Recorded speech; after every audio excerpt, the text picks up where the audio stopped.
Jim says he's hearing a buzz.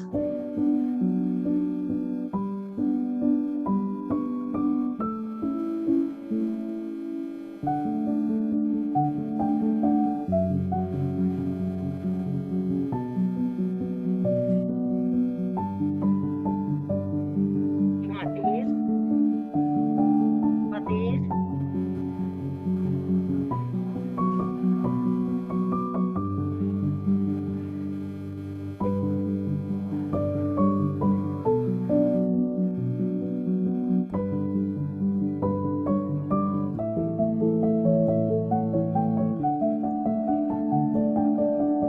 We need to, when Fred gets up there to speak, or somebody gets up there to speak, we need to switch to the cameras in here. Okay. Yeah. I'm trying to go over there with that now. Yeah.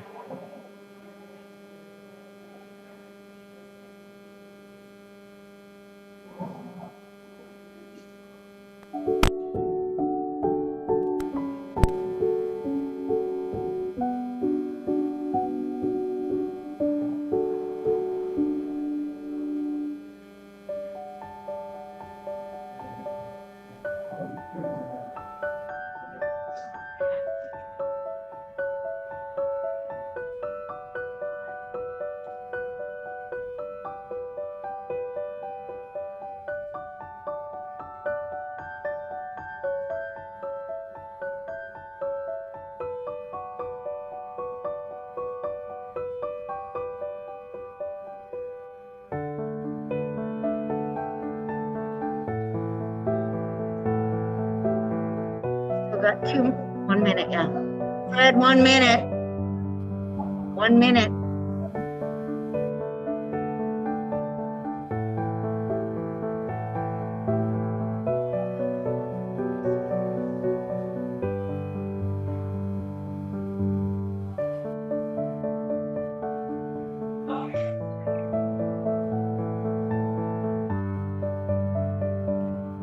Can you point the camera at the piano?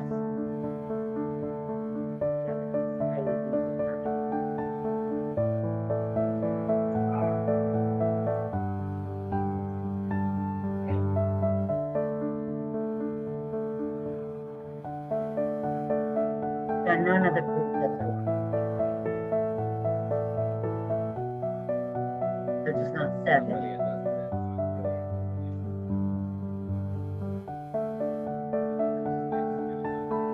Yep, she will be in a second. Okay, Jim, go ahead and stop the gathering music.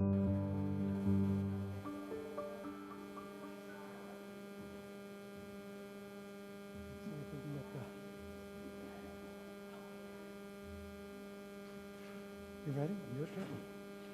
Go ahead.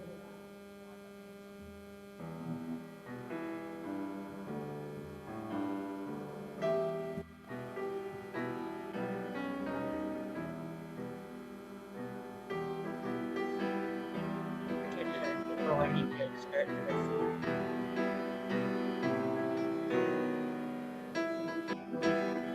I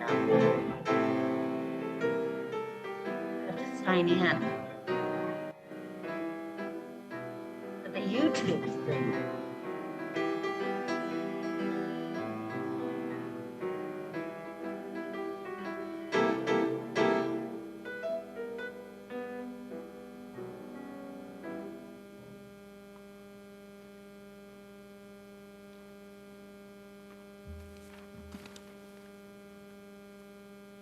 Yes, it is a beautiful day in the Valley UU neighborhood. Fortunate enough to be in a land of regular, if not constant sunshine, but more important, regular, if not constant affection. My name is Fred Wooden. I am the interim minister for this wonderful community. And wherever you are in body, whether that's here in this sanctuary, in Arizona somewhere, perhaps some other state or even a nation, we are together in mind and heart. So step in with your spirit and allow this time to be a pause in the ever demanding passage of tasks and duties and chores. Let it be a place to be present to now, not later. And to make this happen, each week we kindle a flaming chalice, often used among Unitarian Universalist congregations, to remind them that this is their time to be present to one another. And I now invite our worship associate, Noel Hyman, to begin our worship by leading us in the words that light our chalice.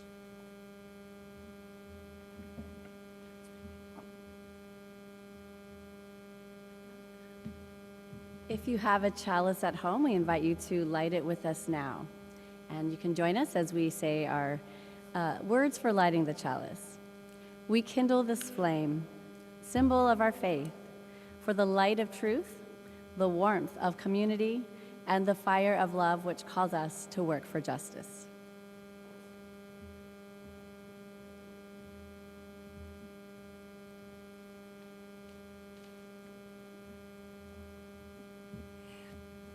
Good morning. I am Marcy Bodwin, your Director of Faith Formation Ministry here at Valley UU. If you have any children in the household, now is the time to bring them in front of your device because we will have our Time for All Ages story. Our Pastoral Care Associate this week is Janet Cantley. You can reach them at pastoralcare@vuu.org, or if you are on Zoom, you can use the chat feature to reach them. Please remember that chat is restricted during the prayer and meditation and the sermon, so feel free to post and chat your joys and concerns before and after those parts of the service. We have had 2 staff changes that we want to share with you.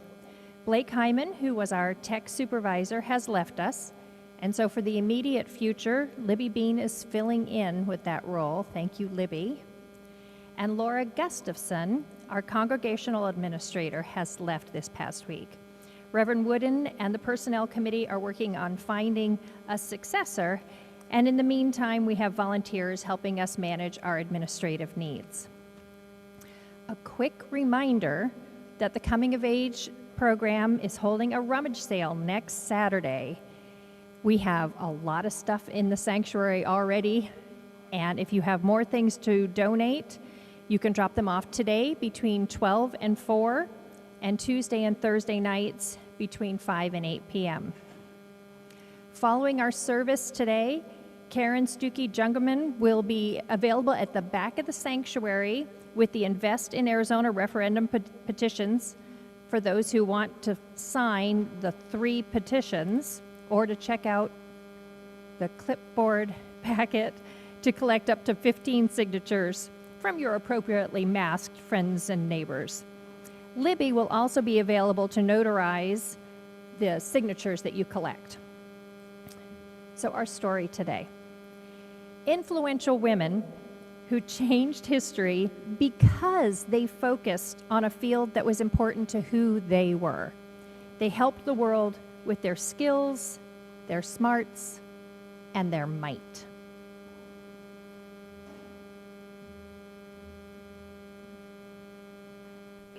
A Girl Power Primer by Joan Holub and Daniel Rood. Paving the way to a future that's bright, helping the world with their skills, smarts, and might. Little trailblazers cause great big changes. Ada Lovelace helped think of a way to do math with machines, called computers today. She wrote one of the first computer programs. The U.S. government named a computer language Ada in her honor. Florence Nightingale began the first professional school for nurses.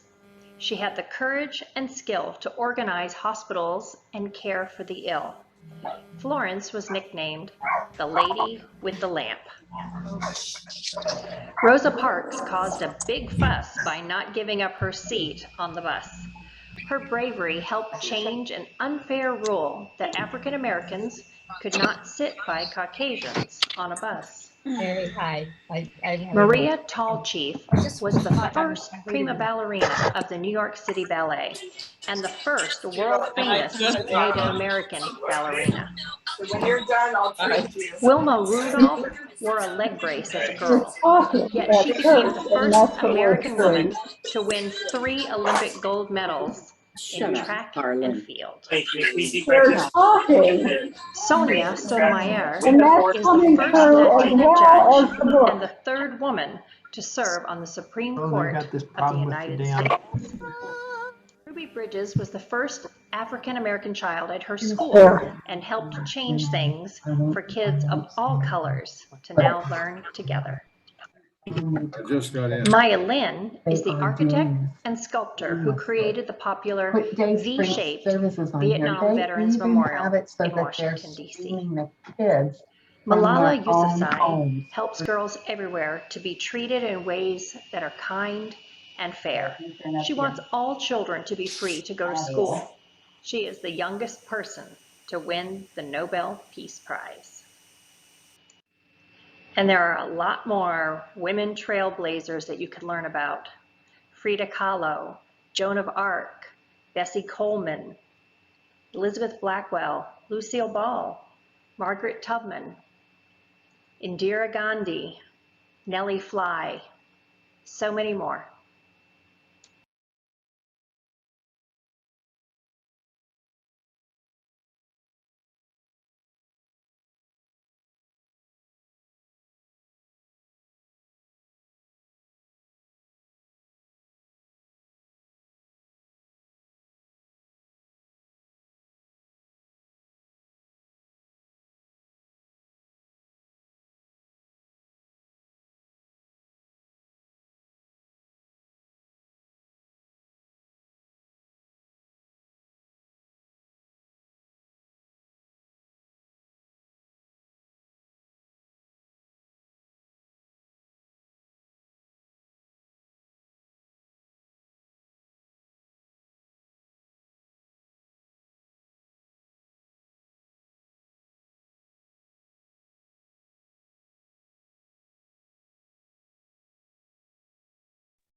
Jim, are you playing the video?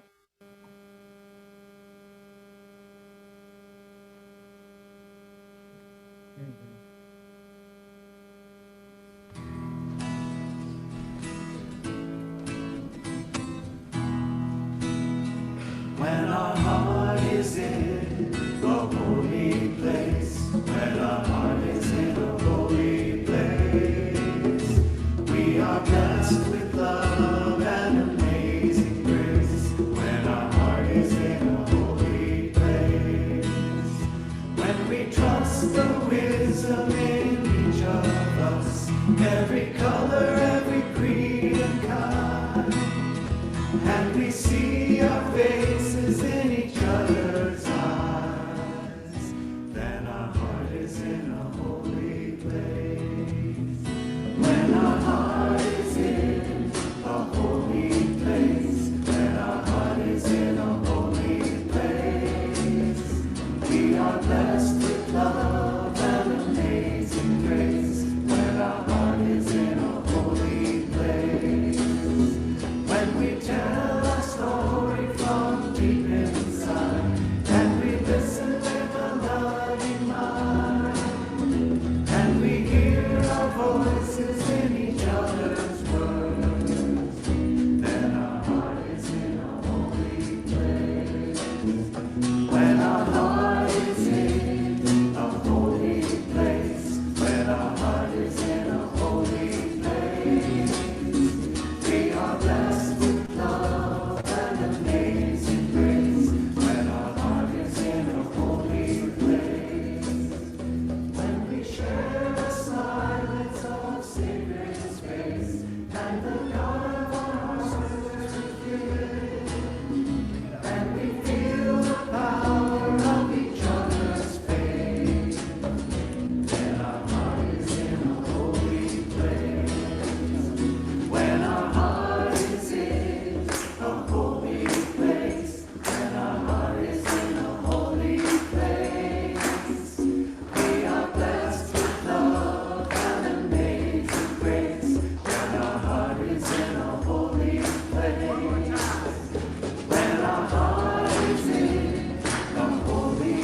place, when our heart is in a holy place.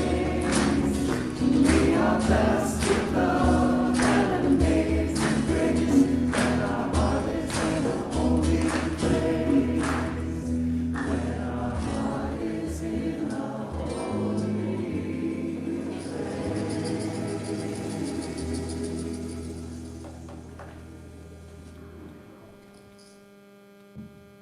Good morning and welcome to Valley Unitarian Universalist congregation. My name is Noelle Hyman and I'm happy to be your worship associate today.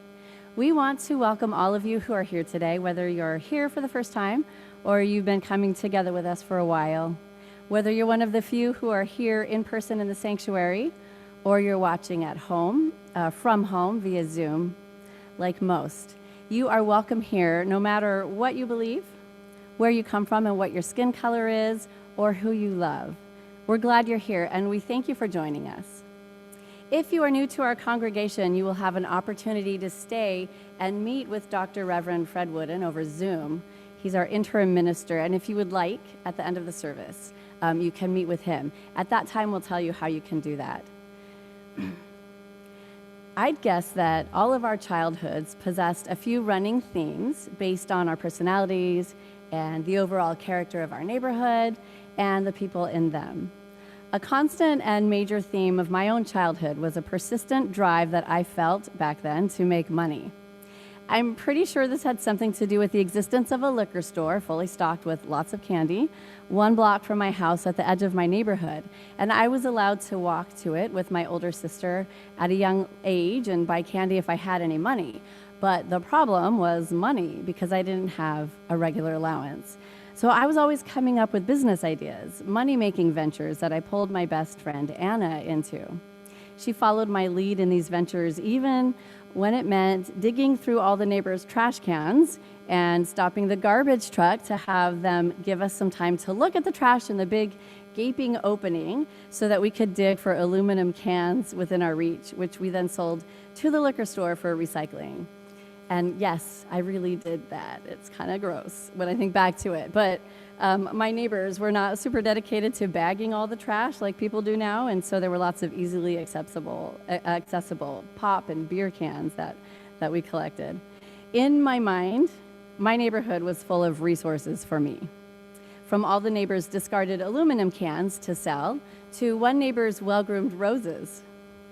My mom was not happy with me that when I would bring home these roses from the neighbor, and like I thought she should have been. But I really didn't get it. Like I said, I was really young, and to me, everything in my neighborhood that was outside was something that I could use. So one day, Anna and I were going from house to house asking if we could do some work for money for the neighbors. And the man across the street from my house, Mr. Carpenter, told us he did in fact have a job for us this day. His dog had shredded the newspaper onto the grass. Mr. Carpenter had beautiful, thick, perfectly manicured grass, and he was the only one in the neighborhood that didn't have the ugly crabgrass that the rest of us had in this little LA neighborhood. He promised Anna and me that he'd give us each a dime if we'd clean up the newspaper shreds, which we did. He paid us and told us that we did such a great job so fast that he'd hire us again anytime the dog shredded the paper onto his grass, and then he got into his car and he left. And to me, this offer of more work was the real prize for what we did. And I knew exactly how we could secure the additional work anytime we wanted. In fact, we could get this job from Mr. Carpenter again that very same day by the time Mr. Carpenter got home from where he was going. I grabbed a wagon and I grabbed Anna and we cruised around my neighborhood, taking every single newspaper that still sat on people's driveways. We loaded that wagon till the papers were falling off and we brought it back to Mr. Carpenter's yard. Anna took the bottom right corner of the yard and I started at the upper left. And we worked our way toward the center, shredding newspaper into strips and dropping them onto the grass.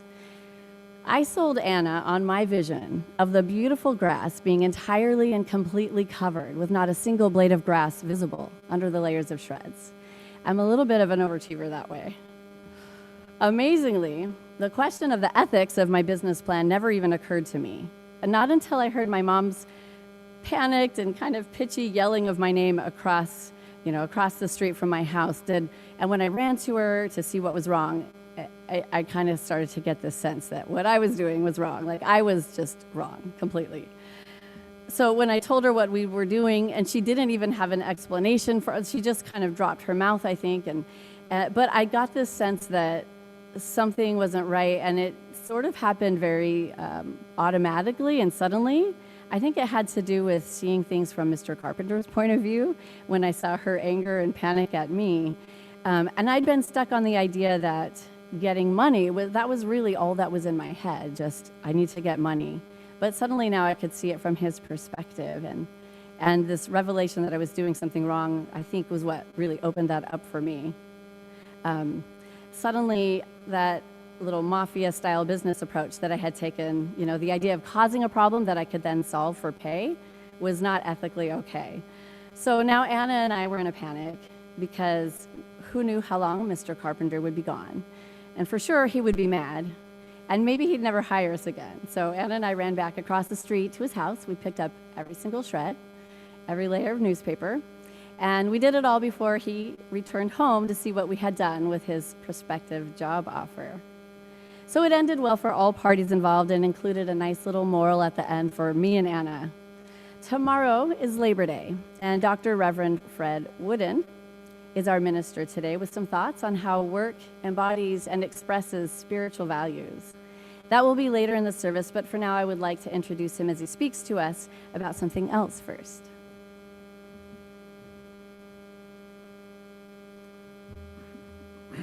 Well, thank you, Noel. We don't talk much about work in church, do we? In fact, that's the thing you don't want to talk about in church, because that's Monday through Friday. And you want to be free of work on Sunday. Of course, that's true for you. That's not true for me or for Marcy. Work doesn't stop, it changes, which is to say the tasks we do point in different directions on the days we're operating. So when it comes to the whole offering thing, it feels a little weird to be here talking about money, but money is really just a marker of the value you place on your time and effort. And so the question I put to you is, well, should you think of this church as worth $1 an hour? I don't think that's really a just measure, do you? But maybe it's closer to being $5 an hour. And that's a good number. I like that too, $5. But you know, a living wage now, they say that's $15 an hour, and we want to be generous. So if you have 20, you really ought to think about that. Besides, it's got Andrew Jackson, and we don't like him anymore, so get him out of your pockets and into a place where he can do some good. That's for you folks that are here, but if you're at home, I want you to think again about how it is that you make this a more valuable institution. It is your commitment to it that starts here and comes out here in your hands and in your heart. So if you're at home, you can do it one way. If you're here, you can do it another. So I'm going to get Ken to jump up here and run around the room with a bowl. But if you're at home, you can make it a lot faster. You can just click. You can text. You can telephone. You can email. And as I said every week, if you make a big enough offer, I'll come to your house and pick it up in person. But your support for the institution, which is always present because you're here, is what sustains us from week to week. And that is your offering.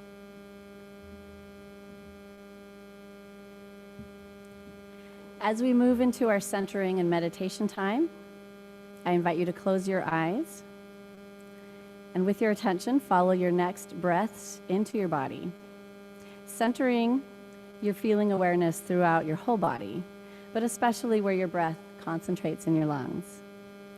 Feel your lungs expand as you breathe in and contract as you breathe out.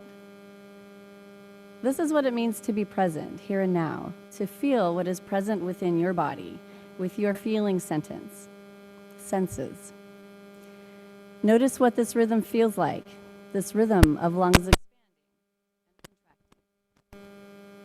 expanding and contracting.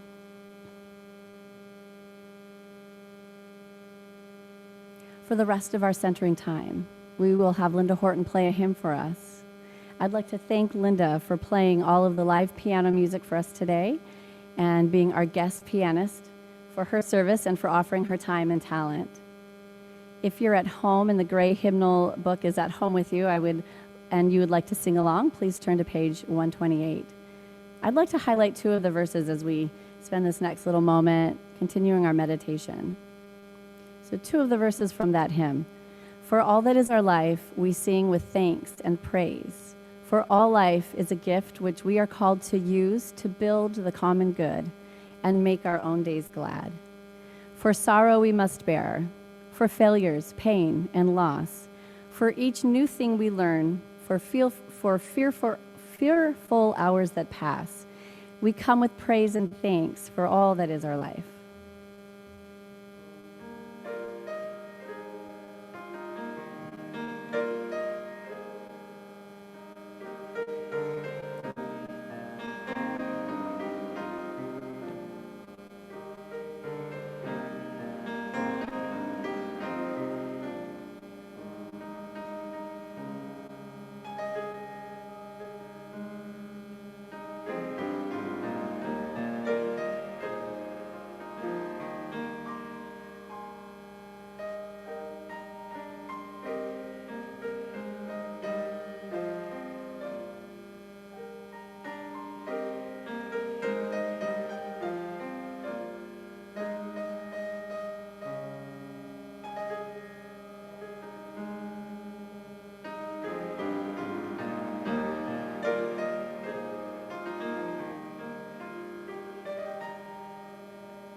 That is one of my favorite hymns in the book. Now, if you don't know, I was privileged to be part of the committee that put that book together. So I can remember when we first heard that music and thought it just has to be in the book. Sometimes something is that clear. You don't have to think, is this the right? No, it was obvious from the beginning. And did you notice the text is a prayer? It really is phrased like a prayer. Now, it may not have said God or Jesus or anything else, but it's a request of oneself. And those were all prayers come from within. Sometimes it's I really, really hope this traffic jam doesn't keep me here all day kind of prayer. Sometimes it's more tricky. I really hope this test doesn't reveal something bad.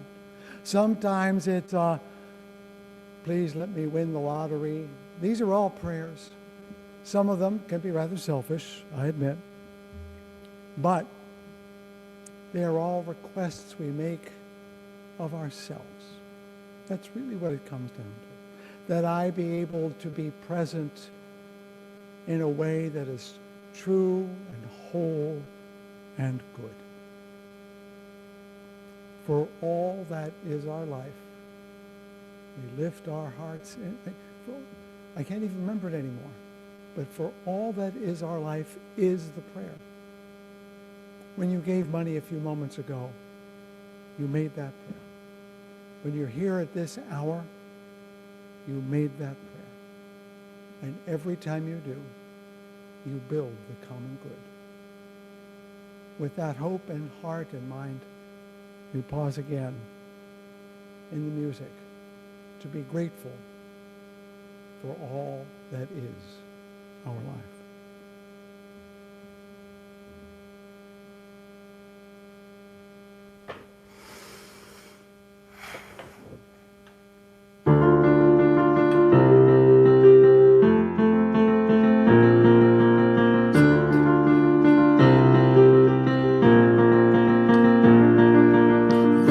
Screaming, bare feet hit the floor. It's off to the races, everybody out the door. I'm feeling like I'm falling behind. It's a crazy crazy life. 90 miles an hour, going fast as I can. Try to push a little harder, try to get the upper hand. So much to do in so little time. It's a crazy life. It's ready, set, go. It's another wild day when the stress is on the rise. In my heart, I feel it say, just breathe, just breathe. Come and rest at your feet and be, just be. Chaos calls, but all you really need is just breathe.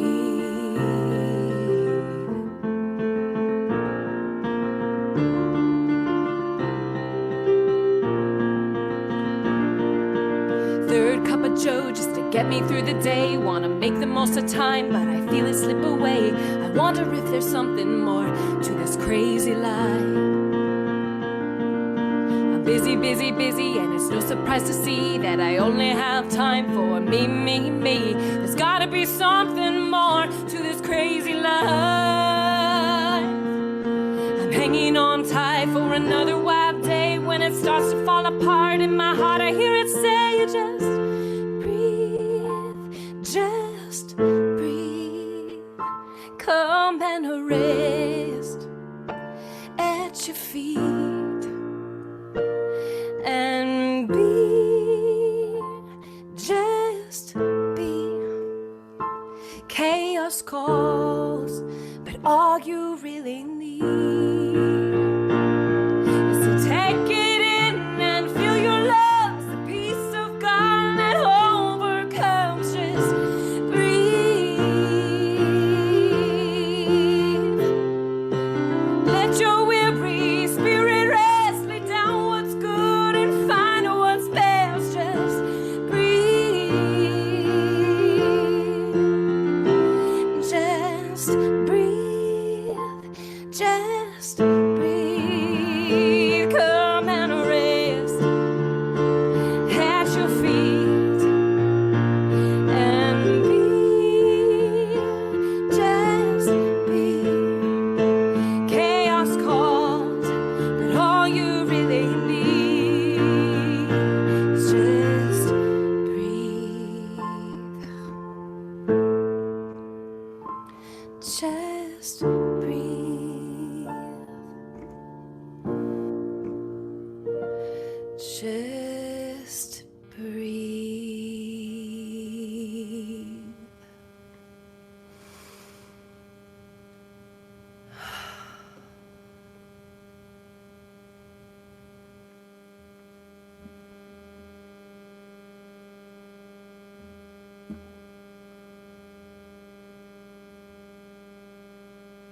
I could sing a song.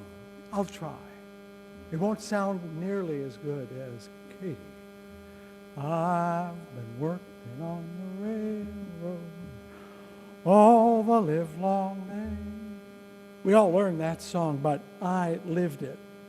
While I had my share of childhood pickup jobs like Noel, the first time and only time I worked by the sweat of my brow and the bending of my back was between college and seminary when I worked as a gandy dancer. That's an old term for a section hand, those who maintain the railway tracks up in northern Vermont where I lived at the time. As a seasonal worker, we were not at the top of even that pecking order. It was mostly shoveling, which made me what my teachers used to warn me I would turn into if I dropped out of school, a ditch digger. So there I was with my bachelor's degree, waiting to start my seminary days, and all that money my father spent made me a ditch digger for at least a few months. But I was also, in that summer of 1975, also a member of the Brotherhood of Maintenance of Way Workers. In 1875, 100 years earlier, Mary Harris Jones was working for the Knights of Labor, an early labor organization in the United States, the largest of the time. She had lost her entire family, husband and 4 children, in the yellow fever epidemic in Michigan in 1867. She moved to Chicago, started a dressmaking shop, lived above the shop, and had it all burnt down in the Great Fire of 1871. Just imagine, in 4 years' time, husband, 4 children, her home, her business. You won't be surprised if she was drawn to the plight of working people. So she began to work for the Knights of Labor. Then the Haymarket Affair came up in 1886. Anyone remember learning about the Haymarket Affair?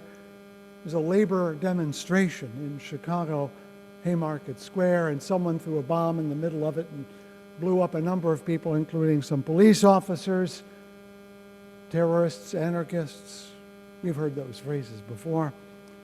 But the Knights of Labor were demolished by the bad press, and so Mary Harris Jones joined up with the United Mine Workers to help them organize. Now, I don't know about you, but when I was in school, I do mean junior high and high school, we learned about that period after the Civil War as the Gilded Age, the age of invention, the industrial age, when American manufacturing became a powerhouse, railroads and telegraphs and all sorts of exciting things. We heard about the robber barons, but we kind of had the same wistful admiration for them that we gave to Wild West outlaws. They were bad, but we kind of wanted to be like them anyway. Only in footnotes did we learn that factory workers who worked for these robber barons worked 6 days a week, 12 hours at a clip, that death and dismemberment were common, that children worked alongside men and women with them, that there were no weekends, no pensions, no safety rules. Efforts to organize by the Knights of Labor and the United Mine Workers and others were fought, literally with guns. There were pitched battles between the hired guards of businesses and factories and the union organizers. Actual gunfire. And of course, there were laws against doing things like disturbing the peace or intruding upon business and trade, and so union organizers were frequently arrested, including Mary Harris Jones. She was put on trial for at least one crime of going to an unlawful organizing meeting in West Virginia. The prosecutor looked at her and said, "There sits the most dangerous woman in America." And she was. Because at that point, she was over 60, and people were calling her Mother Jones. And she referred to the mine workers she was working for as her boys. Back in 1975, we started working at 7 a.m. There was a shack in the rail yard. Those who got there early had time for coffee and to smoke, and we all smoked and we all drank coffee. Some of them played a short game of cards. The year-round guys were old and gray and leathery, and they smiled deliciously at the young and untried helpers they were going to put to work. They hustled us onto a jitney that was a low-rent version of Mr. Rogers' trolley, and we poked along the tracks in the yard, came to a stop, and we were issued long, heavy pry bars and shown where to stand and what to do. We didn't know what we were doing, obviously. Down the track, a skinny old man in overalls with a thick Quebec accent put his face down on the rail, looking right along the rail, and he waved his gloved right hands to the right, just a little bit. And the old man at our end of the track said, "All right, boys, on 3. 1, 2, 3." And we moved the track a few inches. He waved his hand again. "A little more, boys. 1, 2, 3. And then we moved down the track by about 10 yards and did it again and again, the foreman modifying his wiggle each time until the curve was just right. Most of us think of labor as a political movement and a cause, and it is. The century between the Civil War and civil rights was one of intense unrest and struggle between those who owned factories and mines and railroads and those who worked in them for little money and very long hours. The constant influx of immigrants made for an abundance of workers who, like today, took whatever job they could, which helped keep overall wages down. Government defended private property zealously, meaning the rights of owners more than the rights of workers. If this sounds similar to slightly earlier times when people were enslaved as property, you would not be wrong. The rights of private property have always had an immense value to those in charge of the state. Near the end of the 19th century, when the mines were digging deeper, the trains were carrying ore to smelters round the clock, smokestacks were coating Pittsburgh and other cities with soot, when children and women were locked onto factory floors without water, without toilets, there arose voices in the religious community, in the Protestant community, that began to question the integrity, the honesty, the decency of this life. It was called the social gospel, and two voices in particular became famous, Washington Gladden and Walter Rauschenbusch, both working in cities where the crowding of tenements and the filth of the water and the air and the decrying the conditions of labor. Both tied their critique of industrial America to the gospel. They were both Baptists, by the way. And because they decided that Jesus was not as fond of the rich as poor, you can imagine that they were very quickly called socialists and communists. Probably because the gospel really is more favorable to poor people than rich people, more amenable to the rights of the downtrodden than the perquisites of the powerful. That's not because Jesus was a socialist, it's because that's what he said. Just a few years ago, I read Walter Rauschenbusch's bestseller of the time, Christianity and the Social Crisis.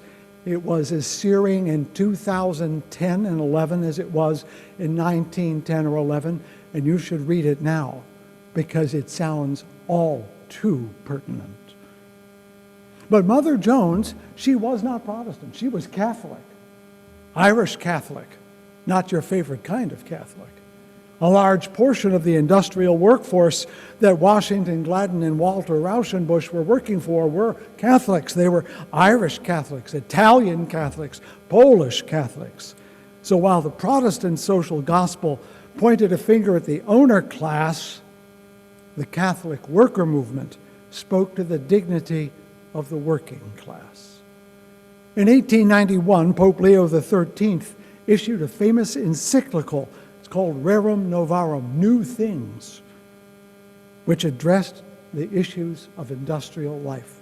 Now, I'm telling you about the Roman Catholic Church because they're not famous for being at the front of social change, are they? And yet that encyclical has the same power today as Walter Rauschenbusch's book.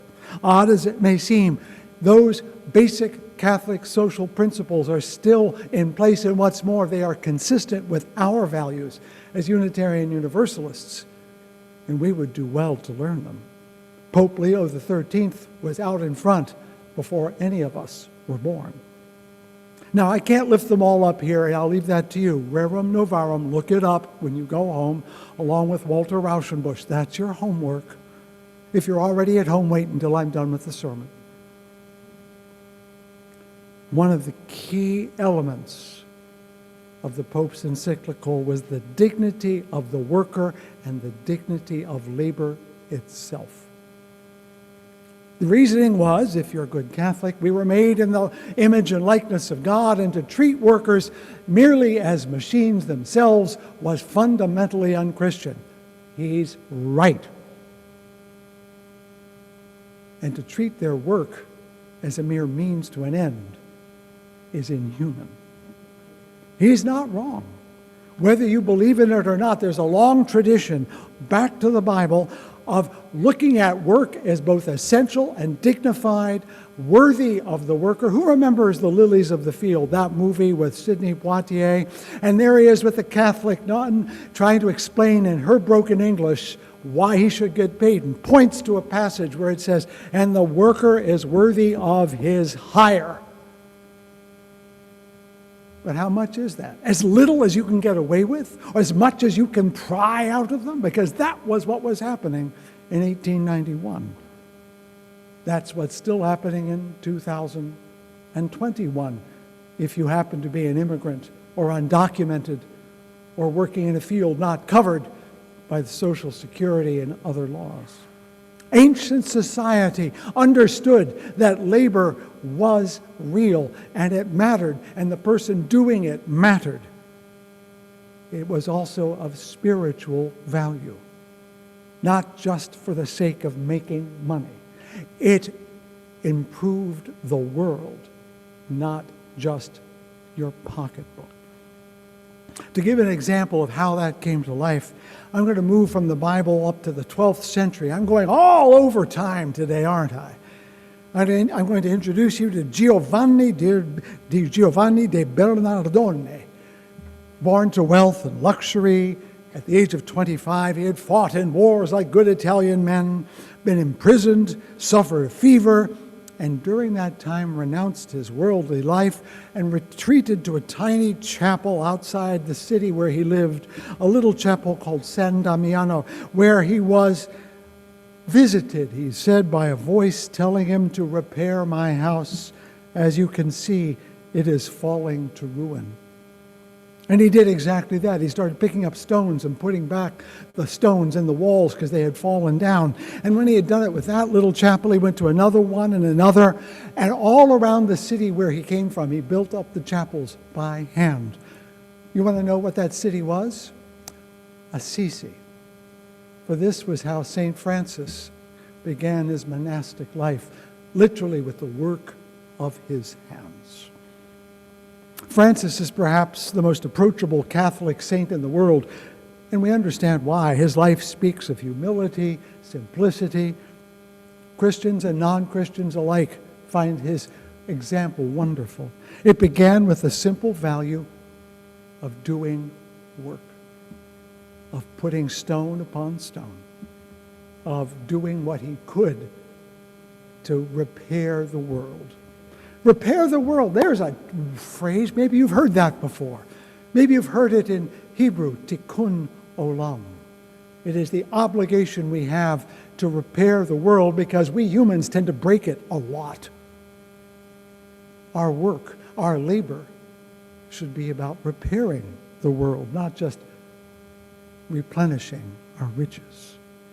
Now, Francis, he soon had followers, but he was not, shall we say, interested in a band of followers, so he decided he would use someone else's package, St. Benedict, father of Western monasticism, and he adopted his system and adapted it, and especially the motto, ora et labora, pray and work. That was the life of spiritual wholeness. Not just to pray, not just to work, but to do both. And in fact, to see prayer as a spiritual labor and labor as a spiritual act. Back in 1975, I learned that we didn't just move the track from side to side. We really had to repair it. And that involved a long assembly line of tasks as we moved down the track, pulling up the spikes, jacking up the track, pulling out the rotten ties, replacing them, then tamping the ballast underneath. Some parts were automated, but most were not, including the new ballast. That's the stone underneath of the track, which was dumped from a hopper car above and spread upon the track itself. Now, in order to do that, all of us new guys were told to climb up into the hopper car. You know what a hopper car looks like. Big car, open. It was full of stone, and we stood on the stone, and they opened the doors on the bottom, and it poured out, and we pushed the stone down with our feet, and then with the shovels, and we had to hold on to the tight so we didn't fall through the door at the bottom. Yeah, it was a little scary, but we knew how to do it, and no one got hurt. In fact, I should say, They never took risks with us they shouldn't have. There was one time I did get slightly hurt when I was hit by an old railway tie that was loaded on a discard heap, and it swung to one side and bashed me in my left knee. And within minutes, I was in a car being hurried to the hospital for an x-ray, and no one complained. They were that committed to safety. And I realized that was different from 100 years before, when brakemen routinely lost their arms trying to disconnect and connect cars. Last week, if you were listening, I said that economics is the real American theology, by which I meant the pursuit of wealth is the most holy thing we can do in America. When the Pilgrims stepped on to Plymouth Rock, they were not alone. In addition to their pious company, there were some so-called adventurers, men who came on the Mayflower to make a buck, or rather to get rich. Back in 2011, I wrote an article for the UU World in which I said that September 11th shook the foundations of the nation. I will pursue that event again next week as we reach the 20th anniversary. But I mention it now because I said then, and I will say now, that America is a land with two souls. One is a utopian vision of a beloved community where liberty and justice prevail, where we care for one another as neighbors. And the other, just as real and just as provocative and just as attractive, is the land of opportunity, a chance to get rich, to go west, to make a life for yourself. And these both complement and conflict with each other, and they are both legitimate. For that century between the Civil War and civil rights, the pursuit of wealth trumped everything. Workers labored for their dignity against formidable odds.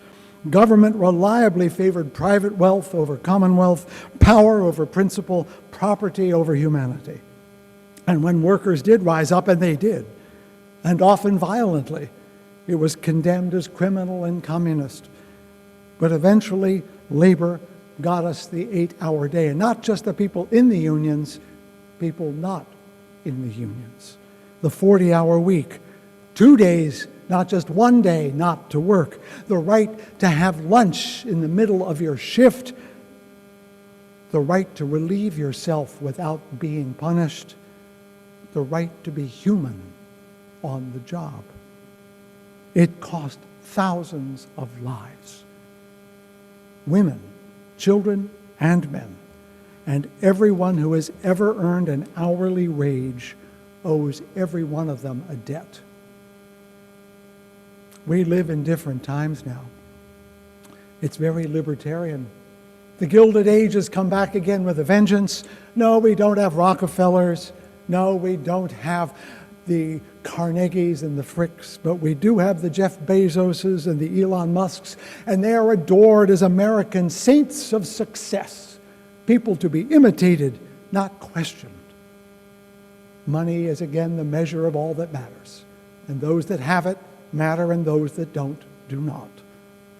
Who has the most is worth the most. Just ask a member of Congress, they'll let you know. Gone is the value of work and the worker as someone who has value, who adds value, whose work matters no matter how small it is, for whom society is better for its presence. Gone is the idea that labor is good for society, good for the soul, as part of what we do to repair this world. When St. Benedict was just a man and not yet a saint, he retreated from a society that, like ours, was growing soft and corrupt and too fond of its own wonderful excess. He started the monastic life there, which then spread across Europe. So when Francis began rebuilding chapels, he learned the power of labor to speak as well as words. In fact, some of you may know a phrase attributed to Francis: always preach the gospel, when necessary, use words. Our labor is the word we speak about what matters most. The way we treat the work of others speaks volumes about what we think of others. Such is the meaning of work, to embody the promise of human dignity when we do it well, or to deny it altogether when we cheapen it and toss it aside. When work becomes the master of the worker, defining that person, it enslaves society, not just the worker. And that's why Mother Jones was right to say, pray for the dead, but work like hell for the living. Because those forces will always be present, ready to take a person and turn them into a machine, into a slave, into a means to an end, for work they do not get to keep, for work that means nothing except the money that can be extracted. We are in such a time, my friends.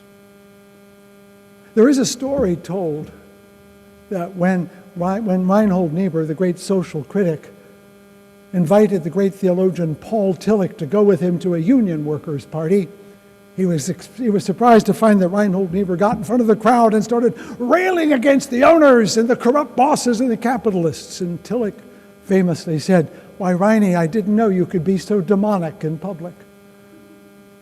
Sometimes we must summon the better angels of our nature to do work that others would call demonic. For as Harry Truman said, I just told the truth. They think it's hell. And so I should get back to the title of my sermon. You deserve a light moment. St. Francis and Mother Jones walk into a bar. The barman says, "What'll you have?" The two of them look at each other, and what do you think they said? Boilermakers. What else would they drink? Thank you for joining us today in this worship, and I'd like to invite Katie now to lead us in our closing hymn as we conclude this time together.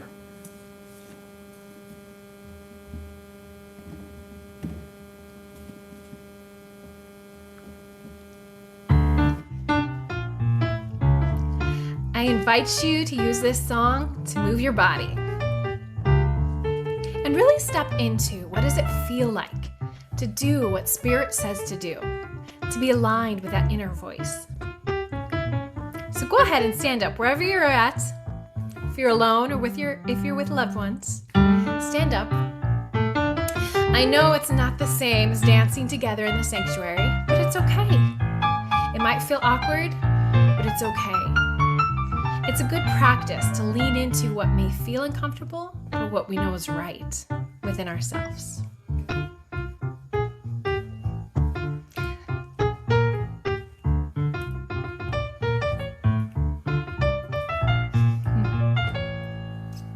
You got to do when the Spirit says do. You got to do when the Spirit says do. When the Spirit says do, you got to do. Oh Lord, you got to do when the Spirit says do. Spirit says do. Spirit says do. Spirit says do. Spirit says do.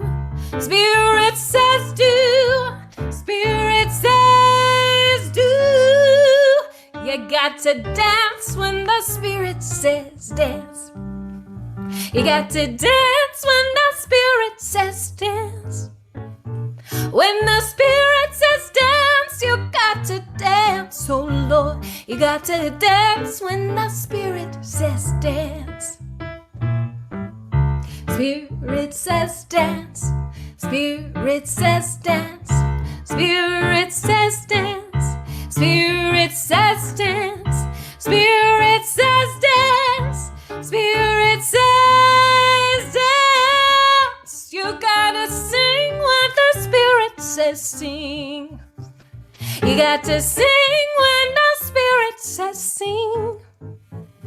When the Spirit says sing, you got to sing. Oh Lord, you got to sing when the Spirit says sing. Spirit says sing. Spirit says sing. Spirit says sing. Spirit says sing. Spirit says sing. Spirit says sing. You gotta do what Spirit says do.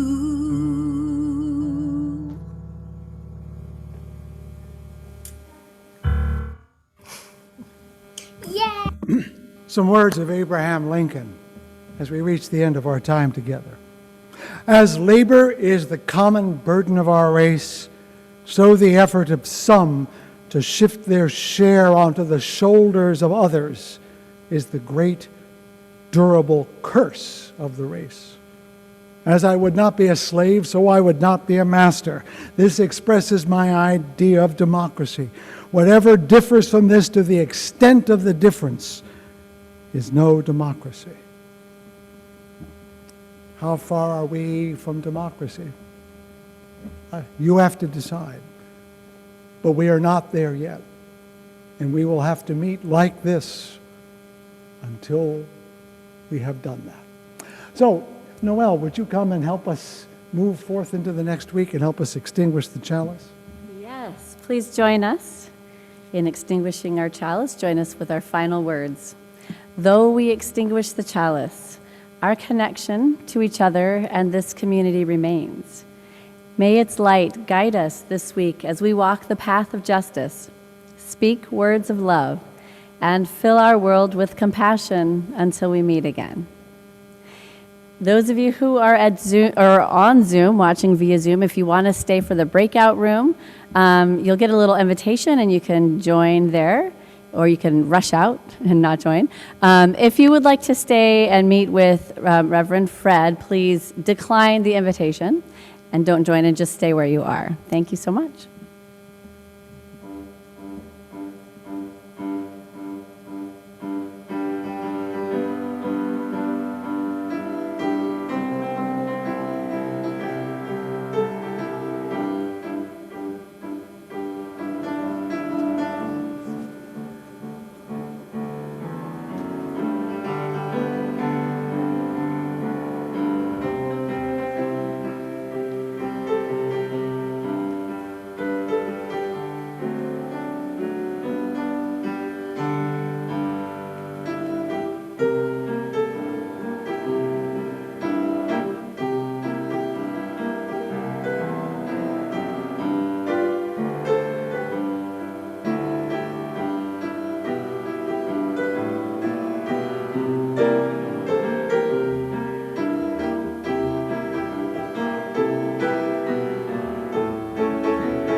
Everybody that's still in here should be able to unmute themselves. I'm going to mute the V-Desk.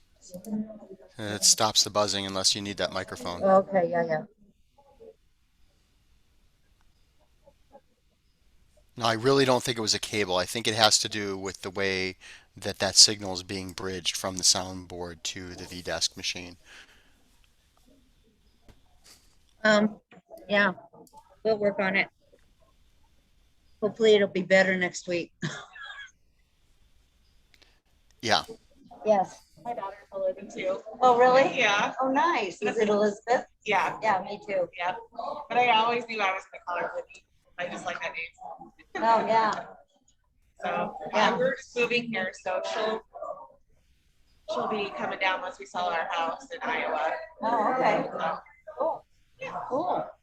Well, and feel free to visit on the breakout or just visit with Fred and everybody in person. Yeah. Yeah. Okay. Welcome. Thank you. Yeah. How's everybody doing? Hello, Angela. Hi, Adrian. How come they can't hear me through my computer? Are you muted? I muted that earlier because Yeah, this computer's unmuted. no, I can hear you. So Oh, others okay. might not. I don't know why others I can't. just don't hear me coming through my computer. Well, it depends on where the sound is set. You know, you can place the microphone and you can place um the speaker to any Yeah. of the microphone or speaker devices attached to it, which might be built in, might be on a headset, and they can be, you could have the microphone on the headset and the speaker on the Yeah, machine. I think I need to change the microphone Right. Yeah, it's on my into. computer.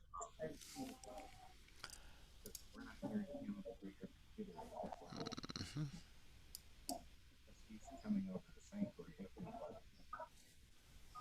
I know. I unplugged it from there so that I could hear it on my computer. We don't need to broadcast our conversation through the. Yeah, yeah.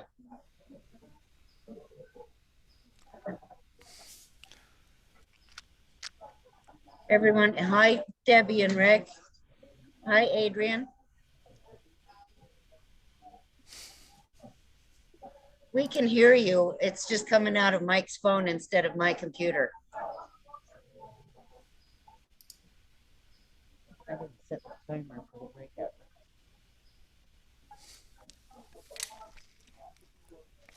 I'm gonna bow out at this point. I'll see you, everybody.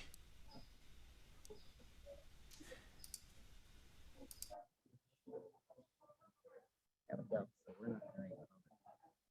That's good because the sound's not coming through the soundboard. What I'm saying is I haven't changed it. It's still piping sound through the sound. Well, that's true. That's weird. So Jim's this left, right? Yeah. Yeah, he's not here anymore. Are Debbie and Rick there?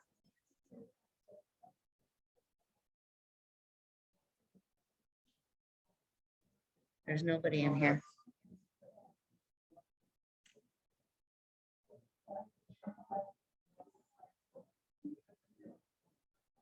I'm gonna go outside for a minute. I don't need to be in the breakout room, really. When this alarm goes off, if I'm not back. When this alarm goes off, if I'm not back, all you have to do is go into breakout rooms and go close all rooms. And then everybody will come back in. Yeah. Oh, I was just gonna say, oh my God, I forgot to bring my notary stuff. I left it here. Yeah, it's in the cabinet. But I didn't remember to take it with me.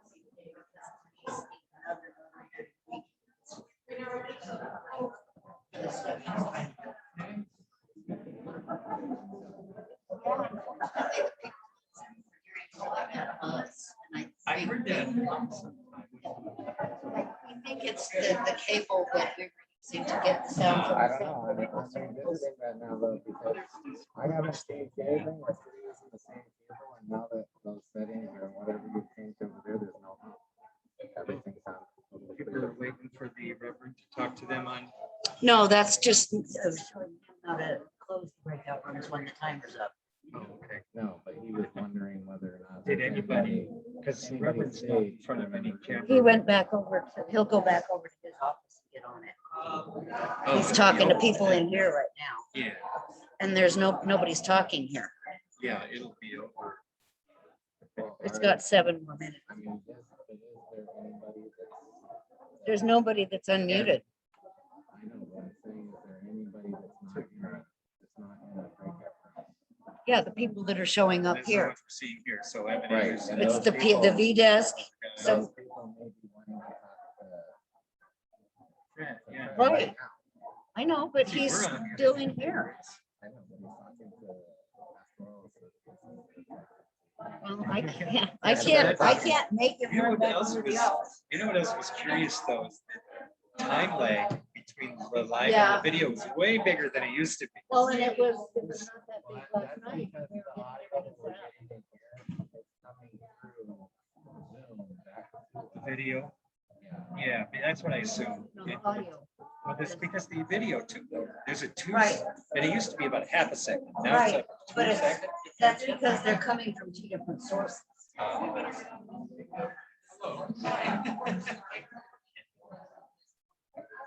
I'm confused. You were. No, oh, you're just getting ready for work.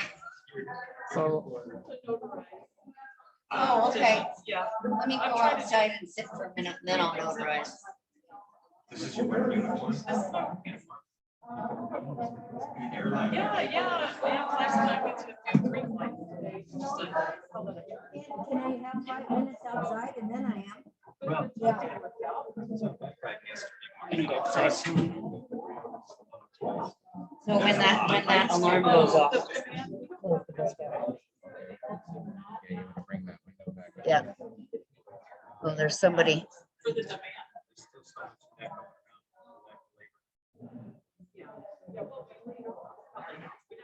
How do I bring him back in the? Oh, he's in here. Okay.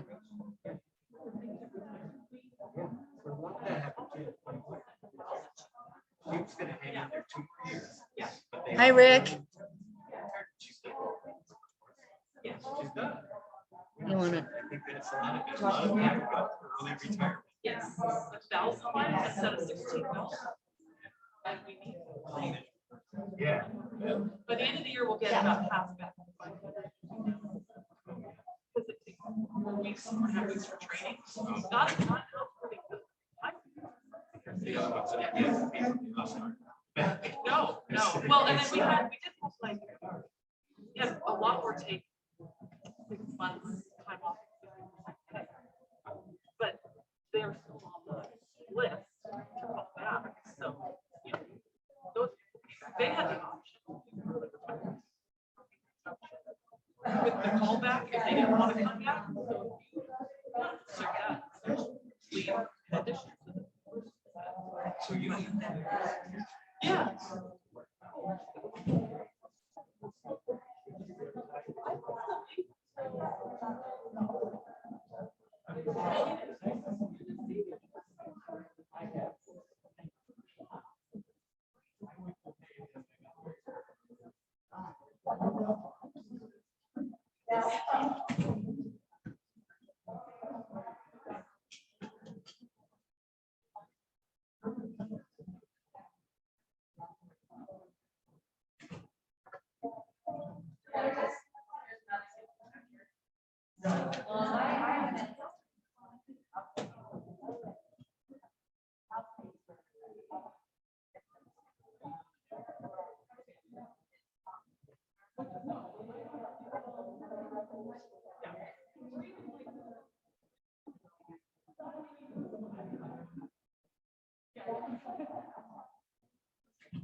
Hey, Karen, have you found any?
This is supposed to make a sound when it's done.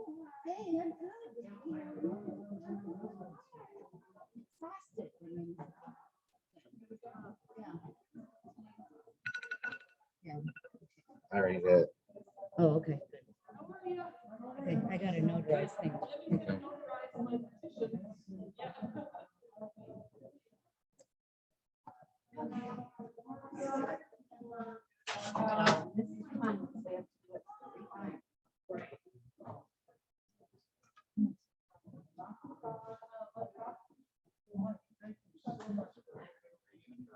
You know what I was?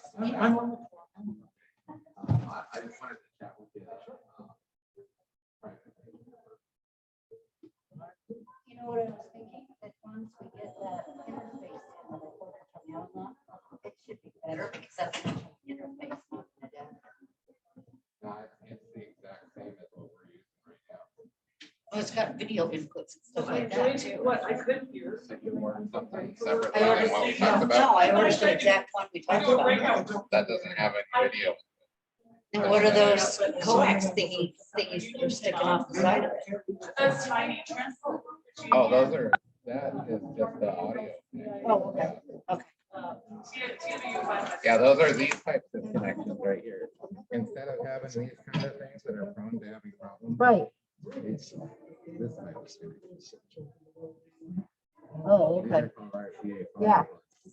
But Yeah, that's, yeah, so you're that's a right. better connection. Yeah, you're right. That's a You're better right. Yeah, quality yeah, thing. you're right.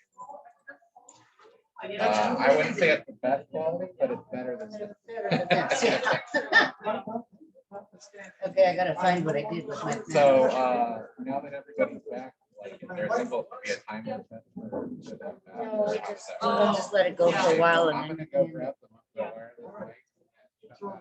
mic. Okay.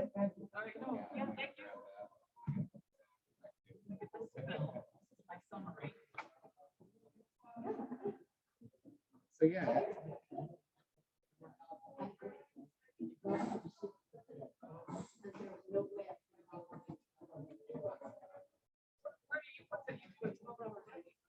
Amazon, that's only a 5-hour shift, but between here. Here till 4:30 last night and was back here at 10 to 9. And then I had my shift at Amazon supposed to start at 2:40 and end at 7. Setting this up so that we can get all the sound coming through. And I couldn't.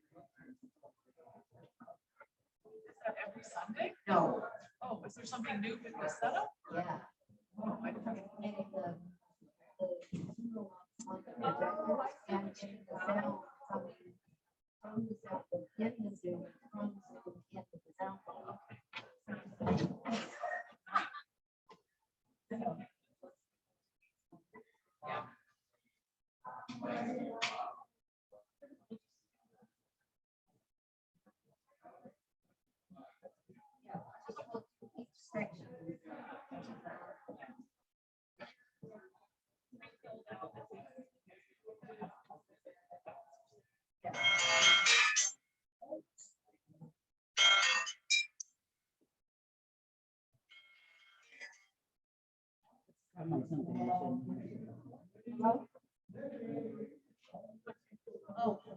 Huh?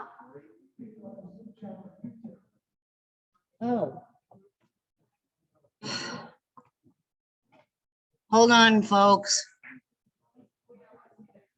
Whoops.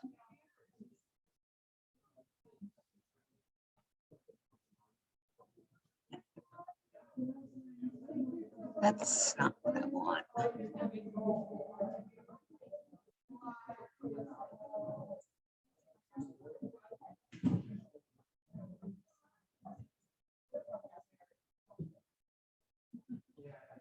Okay, now you guys should be able to unmute yourselves. Thank you. Yay! Yay! Thank you, Libby. Sign language. Yeah, it's a good time to know sign. Yeah, yeah. I tried. Yes, thank you, Libby. Thank you, Libby. Thank you. We know, Libby, you just wanted to do all the talking yourself. Not only that, they were so busy running around, nobody realized that we were watching them and couldn't speak. And you can't shut up UUs. No, you can't. There is a way now. There never was before. You're right. Oh, there is a way. Okay, all right, you techie folks on the board, you've got to figure out how do we, by majority vote, of course, how do we override the tech person when they won't outmute us? We need a way to vote. What is I think we should vote. Power struggle.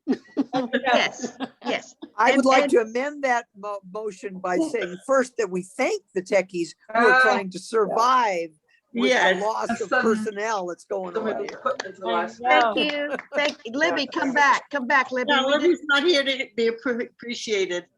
Yeah. Right. And we really miss Blake, obviously. So we gotta give him a belated thank you. I know. Yeah. So and Laura, now that Laura's gone too, gee. Yeah. So we don't. I don't know if we have any longtime VUUs here, but who remembers a time where we had this much? Beverly, well, you've been here a little longer than me.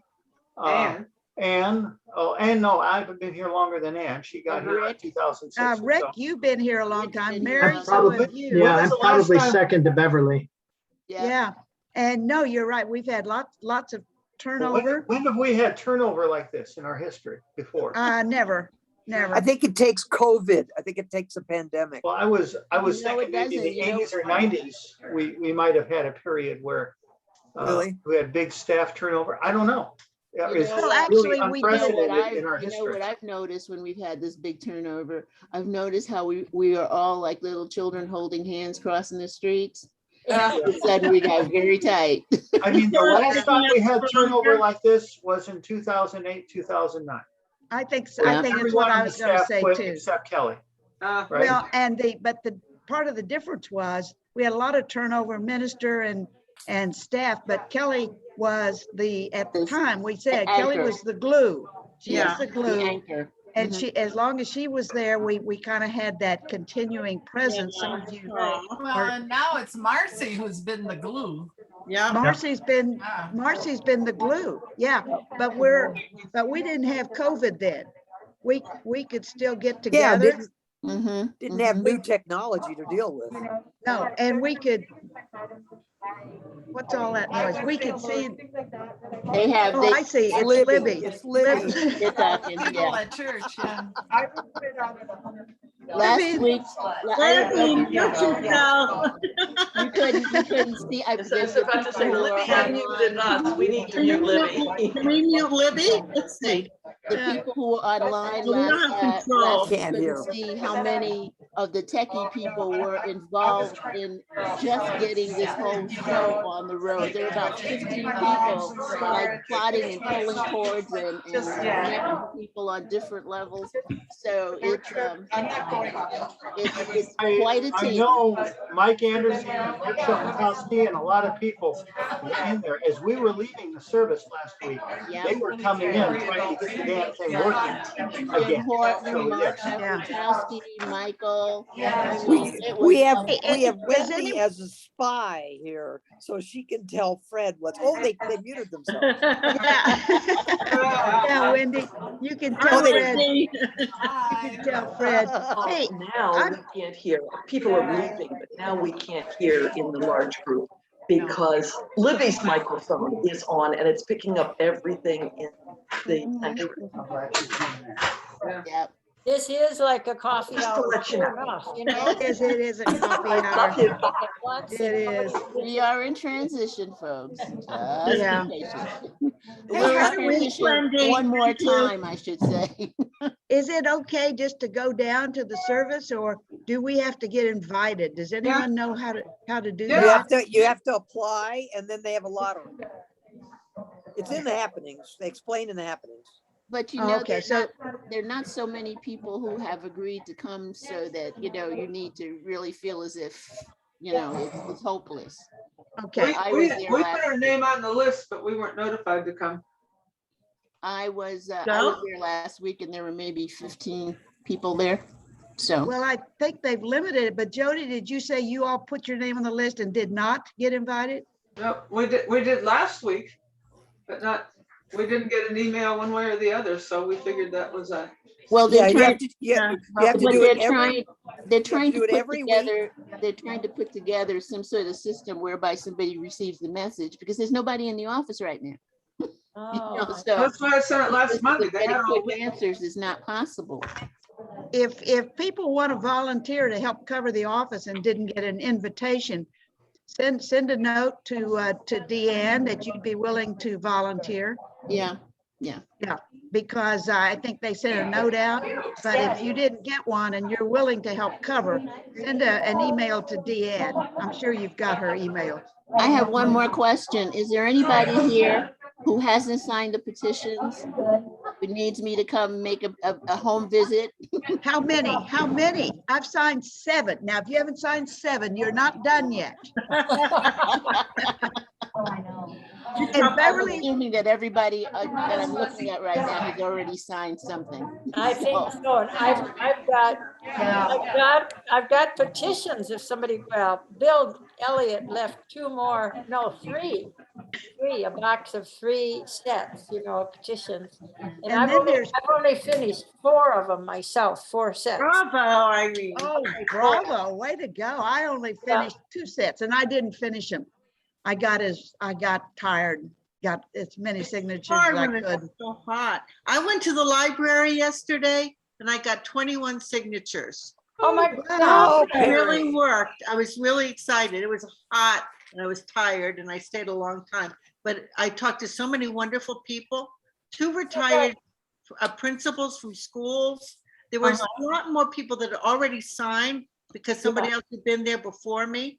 So according to Bill, we're doing really well with getting the enough signatures. I think more than that. Which library, Perry? The Red Mountain Library. Okay, did you have to take your own table and set it up? I did. Okay. I bought a table, actually. I bought my own card table. Bought at Amazon a card table. Yeah. And a little sign. And it worked really, really well. Pleased. I got most of mine that I've gotten so far. I mean, at one time, it was about two sets of petitions. Was at Clark Park Farmers Market. So if I get the people who come in, but Perry, I love it. I like that. I love it. I sent it to my grandkids because I want to set an example for them about how to be a good citizen. You know, it's really important. So good for you. I know. I think you have to. Took it. Yeah. Well, you know, I had market's a great idea. It is. That's in fact, my grandson is home for a week, so I'll ask him. I'll go to the library. You know, I didn't realize you could just go there. You don't have to make an appointment. They said if there's enough room, there's a free speech area marked off with white paint. You just go and set up the table. Pat wants to talk. In the Ahwatukee newspaper for at least 4 weeks, there has been a little ad that explains 3 different locations where one can go to sign the petition. Yeah. And then this last one, they had a whole ad. They had a great, like a fourth or fifth ad in the newspaper about where one can go. And I went on a Saturday about 3 weeks ago, and I went, you could go, they were doing it until 11 a.m. I went at 10:45, and it was just so neat because I got to talk to a woman that is running for constable, and then another woman, Saul, S-A-U-L, that I think is a judge, and also Mitzi Epstein. And I got to talk to all three of them for about 15 minutes. Wow, that's great. Was that an LD activity? That would be LD 18. And LD 18. Yeah, they're very active. No, Mary's telling me that. Yeah. Well, Wendy, you have your hand up. You don't have your hand. Wendy, it's just because it won't behave. You do sign language, Wendy? Do you do sign language? For a long while, that is where my career was at the beginning of my career. I taught deaf and hard of hearing children. Oh, wonderful, wonderful. Did you know that? You need to talk to Linda Horton is have also sign language in our service. plays Braille and does that kind of thing. Yeah, that'd be fantastic. Yeah. Well, I'm afraid that I have forgotten more than I knew, but same here. Share with us. Beautiful. Well, we will see. I know this one. Bye. Bye bye. Wow. I know this one. I know this one too. I love the heart. I love the heart card. That was great. Oh, that's great. You know what happened to me the other day? I've got bumper stickers on my car. You know, love trumps hate and a bunch of bumper stickers. And someone was passing me on the left, and I looked over, and the woman, I couldn't tell for sure whether she was giving me a thumbs up or a middle finger. I've gotten people giving me a lot of high fives for me too. Yeah, Black but with her, I just wasn't quite sure whether. Take it for what you want it to be. Exactly. I'll take your eyes off the road for long enough to find out. You're right. I didn't. Yeah, that's a thumbs up. Well, you guys are all thumbs up. Where'd Beverly go? Did she leave? Oh, well. Well, bye-bye, everybody. Happy Labor Day. Happy Labor Day. See you next week. Enjoy Come to the East VUU meeting because we're going to talk about the partners in education. Beverly's going to do it, and Janet Cantley are going to do a presentation about our new project Thursday night. Mary, send me an email. What night? When is that? What time? Thursday night. If you email me, I'll send you an invitation. Is it on the list already? Is it on Zoom also? Yes, we're zooming. Oh, great. Zooming. We'd love you and Fred to join us too. I will send an email out to Fred. Okay. All right, everybody. Okay, Bye. Okay, bye. Send me an invite, please. Send me an invite, please. Okay, I'll do that. Okay, Okay. Thank you. We'll get through this. We really will. No. Talk about resilience. That's what we've got. Yeah. Bye, everybody.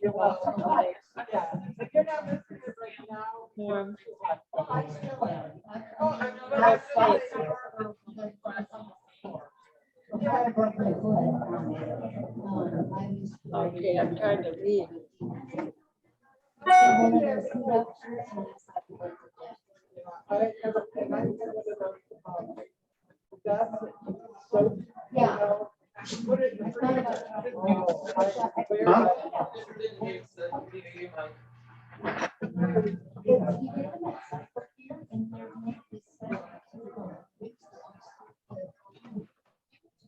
And when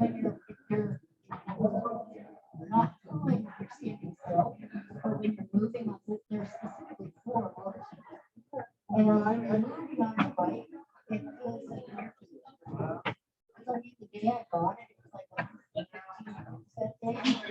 just going from my place to cycle shop, going to get something else. And I said, I walked into the store and I had it on sale for $10. And so I bought one and put it on immediately and rode around the whole rest of the day. Wow. Yeah, I don't, I'll get up early in the morning and go to the elevations and then usually come back after dark at least, you know, I don't like to ride around here when it's this hot. Yeah, oh, I don't really mind it. Good. Yeah. Good to know. And now for anything, I have a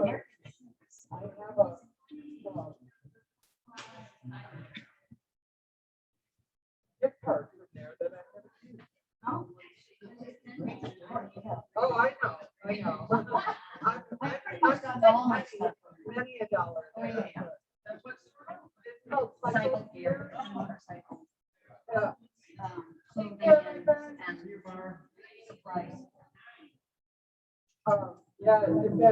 funny when it belongs to the Harley Underground stuff. It doesn't win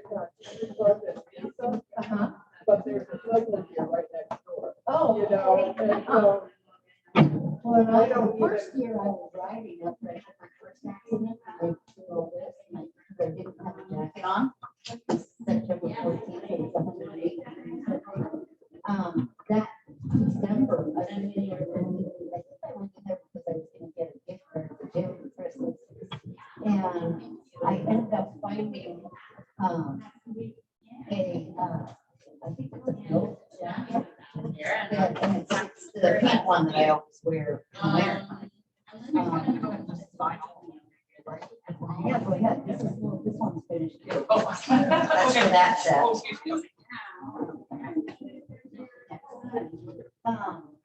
I went in there and they had that pink jacket. They have all the other sizes were not on sale.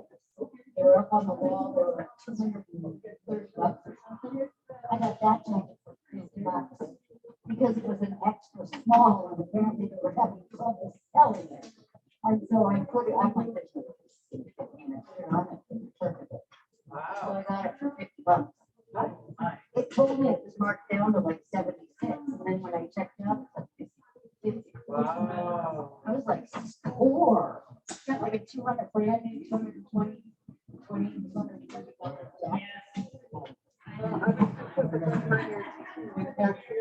management class out at Superstition. And they found an old school leather vest. Kind of the same thing. It was $270 and then it was still marked out. And she was still for a vest. It does go a while. So, yeah. You know, and she looked at it 3 times. Go up, tell them, offer $50. Right. She did it. Oh my gosh, that's awesome. But yeah, that leather jacket, Jim, when he rides, is but it could look $15. Like 5 years ago. And I just told mine that I bought in Chicago that was a heavy one, but it was too big. It was too long. It was too big around.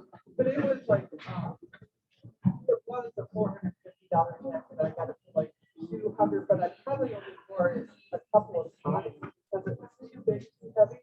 I just sold it to somebody when I was selling all my furniture.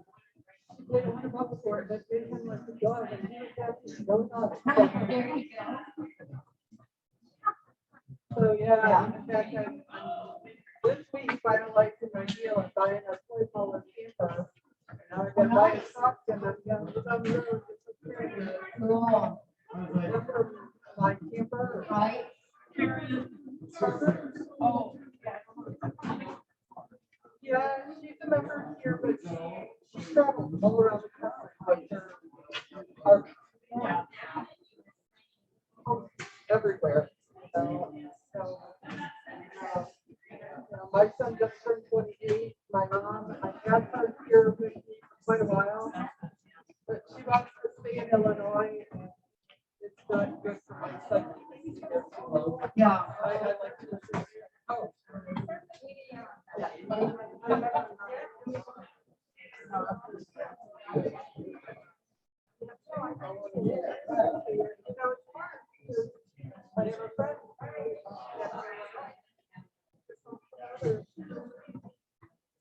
my other.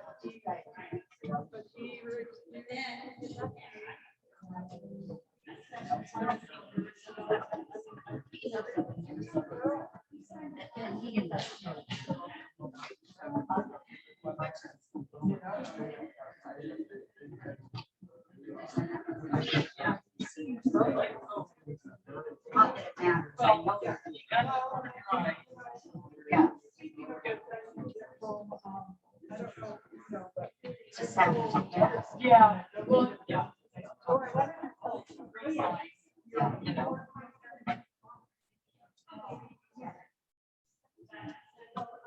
Better than anybody else. No, I wasn't saying that it's here because I needed to see it. Yeah, I was saying that it's a bus. I didn't see it.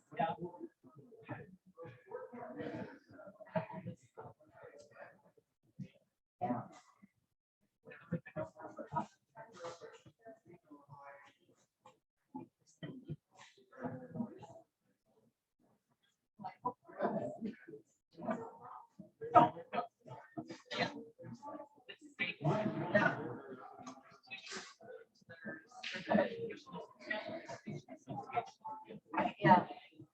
You're all done. Yeah.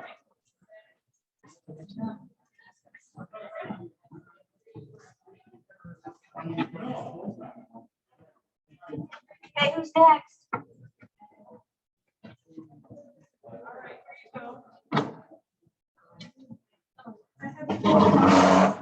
Are you a flight attendant? Oh, okay. We're ready for whoever's next.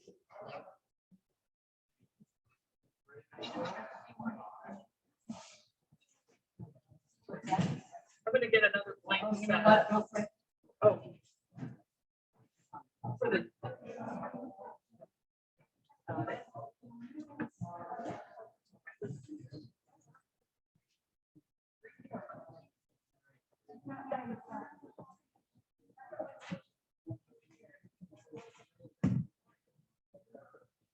Everything shut down? Oh, thank you. And then, Yeah.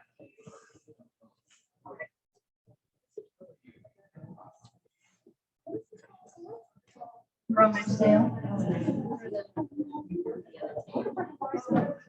I bet you could. Is Chris organized? Yeah.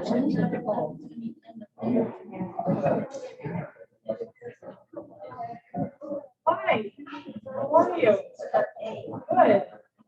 Eileen, LB 17. I don't have a great band on, but. Okay. I'm vaccinated. Yeah, me too. Me too. I just didn't. Anybody who's in here is. Oh, have to be. Don't get the last one. Nobody stopped me. I mean, I know I'm vaccinated, but I don't worry about it.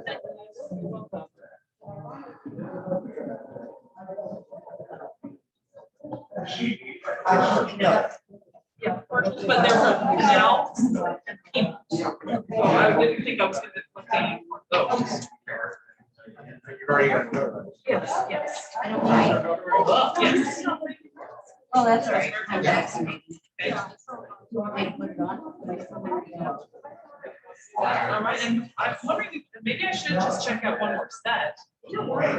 And do you want to stack those with these or? Yes. Okay. Oh, that's okay. Yeah. Okay. I have a copy of mine for myself.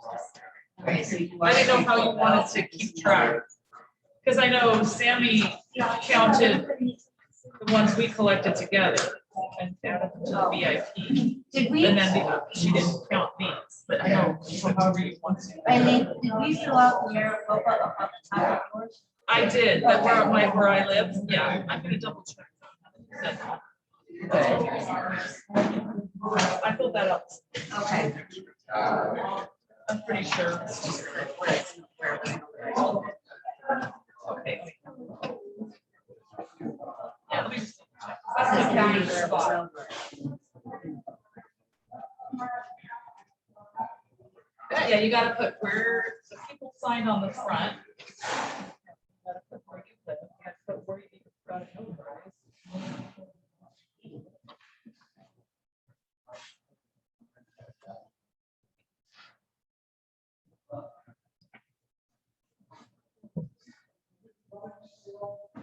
part of why I didn't come to the service in person.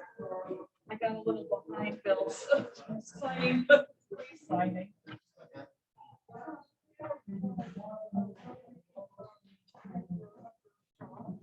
Yeah, no, I when I worked for someone like that. Okay, so you print, sign, your address, and the address you only have to. Put the Casey's mail. That's all right.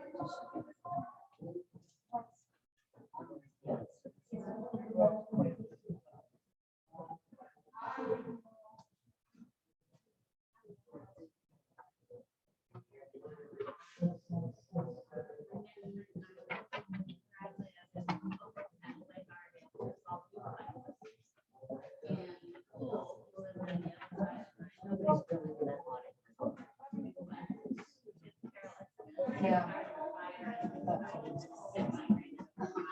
Okay, so.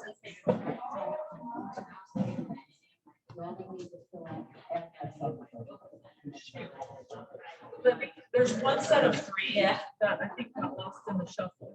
Okay, I didn't think I had done. Okay.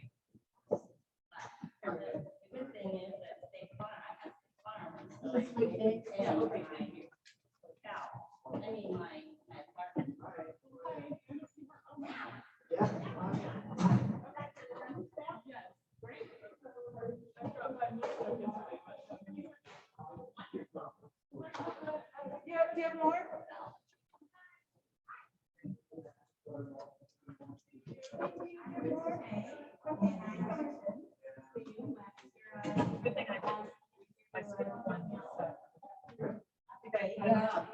In front of me and I. And I accidentally dated home. Oh, it's okay, right?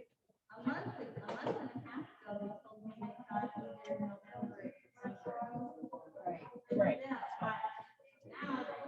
Okay. I'm gonna double check again. I'm terrible, like. I get distracted too, so. Well, that's good. I'm just making sure. Crossing, or, I mean, all this effort, we don't want them to throw it out. Because, you know.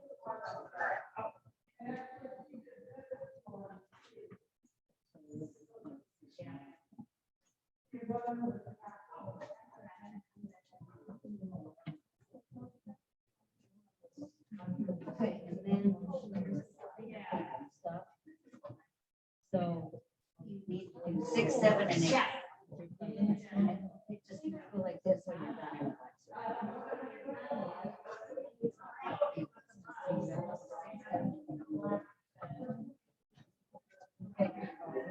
Okay, thank you.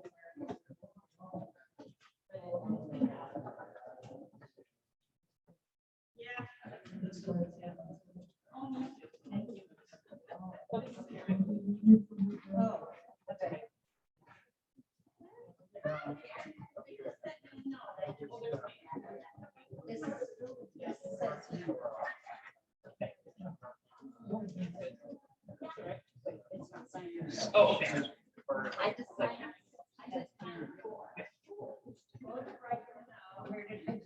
I think it is, that's me.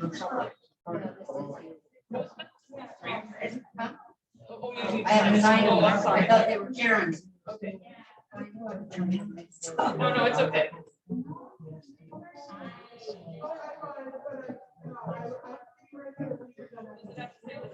No. Okay.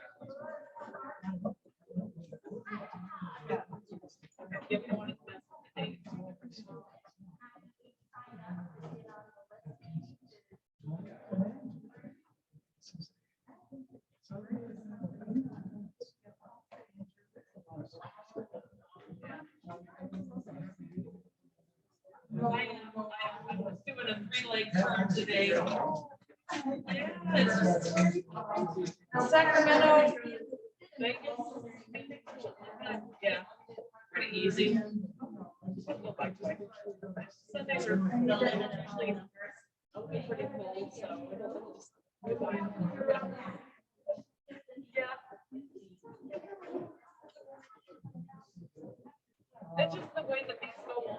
They're like, they're so. They've improved, they've gotten better. The way they've made them, yeah. Yeah. Oh, just this one. That one's signed and notarized. Yeah. Yeah, just sign it. It was going back. Yeah. Well, she had 6 sets. Still, we had to like 18 times.